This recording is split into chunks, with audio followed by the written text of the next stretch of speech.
Hello అండి. ఈ మధ్య ఇంట్లో వంటలైతే నేనే చేస్తున్నా కదా! అలాంటిది ఉల్లగడ్డ కూర చపాతీలోకి ఎలా చేయాలని మా అమ్మనైతే అడిగి నేనైతే చేస్తున్నాను. అంతకుముందు కూడా చేసేదాన్ని కానీ అలవాటు తప్పింది కాబట్టి అన్ని సంవత్సరాల తర్వాత మళ్ళీ చేయాలి కాబట్టి అడుగుతున్నాను అనమాట. ఒకసారి నేను ఎలా చేశానో చూసేయండి. ఫస్ట్ అయితే 2 ఉల్లిపాయలు ఇలా నిలువుగా కట్ చేసుకున్న, ఒక చిన్న టమోటా, ఒకే ఒక ఉల్లగడ్డ తీసుకొని ఉడికించి పక్కన పెట్టుకున్నాను. మసాలాకు వచ్చేసి కొంచెం గసగసాలు, ధనియాలు, లవంగాలు, చెక్క, ఇంకా వచ్చేసి అల్లం, వెల్లుల్లి, ఎండు కొబ్బరి ముక్కలు అవి వేసుకొని పేస్ట్లా చేసుకుంటాము.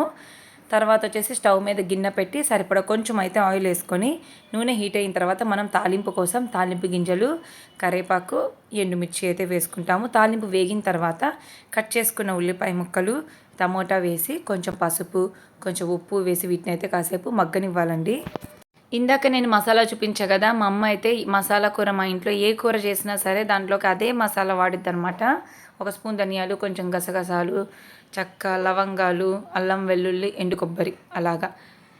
మళ్ళీ వచ్చేసి ఉల్లగడ్డ కూర మొన్న మా నాన్న బయట తెస్తే అసలు చపాతీ ఏమో గట్టిగా ఉంది, ఉల్లగడ్డ కూర ఏమో తియ్యగా చండాలంగా ఉంది. దాన్ని బట్టి అర్థమైంది వీళ్ళకన్నా నేనన్నా నయంగా చేస్తాను అనేసి. ఎందుకంటే మా అమ్మ అంత బాగా చేయకపోయినా బయట హోటల్ ఫుడ్ కన్నా నేను బెటర్గా చేస్తానన్న కాన్ఫిడెంట్ అయితే నాకు ఉంది. అందుకని మా నాన్నని రిక్వెస్ట్ చేసి, నాన్న నేను చేస్తా అన్నా, మా నాన్న వద్దమ్మా అన్నాడు. అయినా కానీ చేశాను అనమాట. అలా సిమ్లో మూత పెట్టి కాసేపు మగ్గనివ్వాలి. ఉల్లిపాయ ముక్కలు, టమోటాలు మెత్తగా ఇలా కొంచెం మగ్గిన తర్వాత దీంట్లో మనమైతే సరిపడా కారం అయితే వేసుకోవాలి. కారం అనేది మనం క్వాంటిటీని బట్టి మన తినే స్పైసీనెస్ని బట్టి వేసుకుంటాము. నేనైతే ఒక స్పూన్ కారం అయితే వేసి కలబెట్టి కాసేపాగి ఉల్లగడ్డ ముక్కలు ఉంటాయి కదా, ఉల్లగడ్డను మనం ముందుగానే ఉడకబెట్టి తొక్కు తీసి చిన్న చిన్న పీసెస్గా కట్ చేసి పక్కన పెట్టుకోవాలండి. కొంచెం వాటర్ అయితే పోస్తున్నా. ఈ ఉల్లిపాయలు ఇంకొంచెం ఉడకడానికి అయితే వాటర్ పోస్తున్నానండి. చూసారు కదా, వాటర్ జస్ట్ ముక్కలు మునిగేదాకా అయితే పోసుకోవాలి, ఎక్కువ పోసుకోకూడదు. ఇలా వాటర్ వేసాక కొంచెం సేపు మనం ఉల్లిపాయలను అయితే ఉడకనివ్వాలి. బయట చపాతీ రేట్ ఎక్కువే, అంతంత రేటు పెట్టి ఒక చపాతీ 2 చపాతీలు తెచ్చుకొని దీన్ని డబ్బులు దండగా. ఇంట్లో కొంచెం ఓపిక చేసుకుంటే ఈజీగా అయిపోతుంది. ఇప్పుడైతే నేను ఉడకబెట్టిన ఉల్లగడ్డ ముక్కలు ఉన్నాయి కదా, వాటిని పీసెస్గా కట్ చేసుకొని అయితే వేసుకున్నానండి. అంటే దీంట్లో మాకైతే మాత్రం ఉల్లగడ్డ కూరలో ఉల్లగడ్డ కన్నా ఉల్లిపాయ క్వాంటిటీ ఎక్కువ ఉండాలి. అంటే నేను ఒక ఉల్లగడ్డకి 2 ఉల్లిపాయలు తీసుకున్నాను, ఒకే ఒక టమోటా తీసుకున్నా. అంటే టమోటా తక్కువ వేసుకుంటాం అనమాట. ఇప్పుడు ఉల్లగడ్డ వేసి ఒక 2 నిమిషాలు అయిన తర్వాత మనం ఇందాడ మసాలా పేస్ట్ చేసుకున్నాం కదా, యాక్చువల్గా కొంచెం వేయడం వల్ల, కొంచెం అంటే మా నాన్నకి నా వరకే చేసుకుంటున్నాం ఈ కూర. మా అమ్మ అయితే తినకూడదు కాబట్టి మా ఇద్దరి వరకే అండి ఈ కూర నేను చేసింది. కొంచెం అవ్వడం వల్ల ఏమైందంటే మసాలా అనేది మెత్తగా అవ్వదు మిక్సీలో. కొంచెం ఎక్కువ వేస్తే మిక్సీలో మెత్తగా అయింది, కొంచెం అయితే హార్డ్గానే ఉంది. అయినా సరే వేసేసాను, బాగానే ఉంటుంది. మసాలా అనేది మెత్తగా పేస్ట్ అయితే ఇంకా టేస్టీగా ఉంటుందన్నమాట. చెప్పాను కదా, క్వాంటిటీ ఎక్కువ అయితే మసాలా ఎక్కువ వేయచ్చు. నాకు మా నాన్నకే కాబట్టి తక్కువ. ఇలా మసాలా వేసి కలబెట్టాక ఒక 5 నిమిషాలు ఉడికిస్తే చాలండి. మసాలా కూడా మనము చూసుకుంటూ వేసుకోవాలి, మొత్తం మిక్సీ పట్టిందల్లా వేసుకోకూడదు. మనకు అవసరమైనంత అయితే వేసుకోవాలి, ఎక్కువైతే పక్కన పెట్టుకోవాలి. ఇలా 5 నిమిషాలు అయ్యాక ఆపేసుకుంటే సరిపోయింది. మా నాన్న రివ్యూ చూడండి ఒకసారి. నాన్న ఏంది ఈరోజు ఇంటికి వచ్చేసరికి లేట్ అయింది? నేను పొదుగు మాట పని చేయలేను, ఒక రెడ్డి చేశాను. తర్వాత ఇంటికి వద్దాం ఇంకొకరు ఇచ్చారు, అది చేసి ఇచ్చారు చూడు. ఒంటికి ఎప్పుడు బొట్లకి ఆయిల్ పూసుకుంది, ఆయిల్ పూసుకుంది. మా నాన్న ఎప్పుడు ఆయిల్ పూసుకోండి, ఈరోజు వీడియో చేద్దాం నాన్న అంటే ఆయిల్ పూసుకుని ఉన్నాడు. స్నానం చేసి ఓపిక లేదు పాపం. షుగర్ ఉంది, మధ్యాహ్నం ఎప్పుడో 1 గంటప్పుడు కొంచెం అన్నం తిన్నాడు. సరే అయితే రోజు బయట చపాతి తెస్తావు కదా, చెప్తా, తినిచ్చేది కాదు. ఈరోజు నేను ఇంట్లో చపాతీ చేశాను, కర్రీ చేశాను. టేస్ట్ ఎలా ఉందో చెప్పు.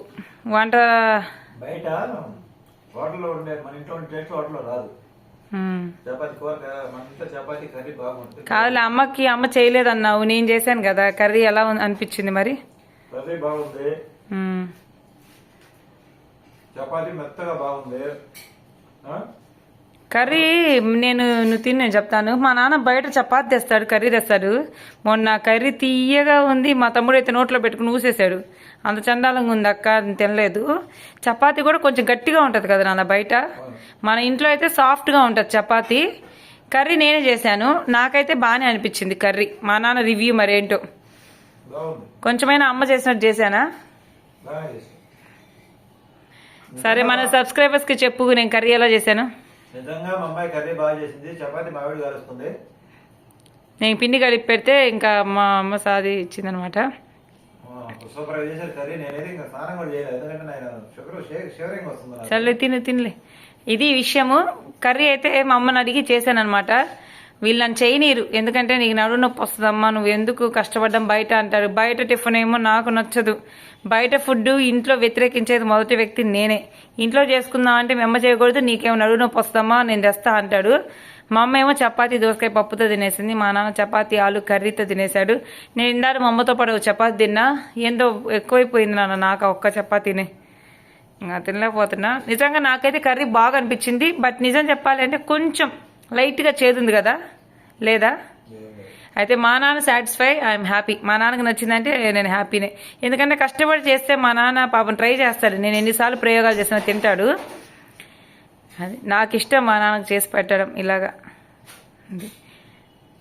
సరే చూసారు కదా చపాతీ కర్రీ ఎలా చేయాలో ఒకసారి చూసేయండి మీరు కూడా.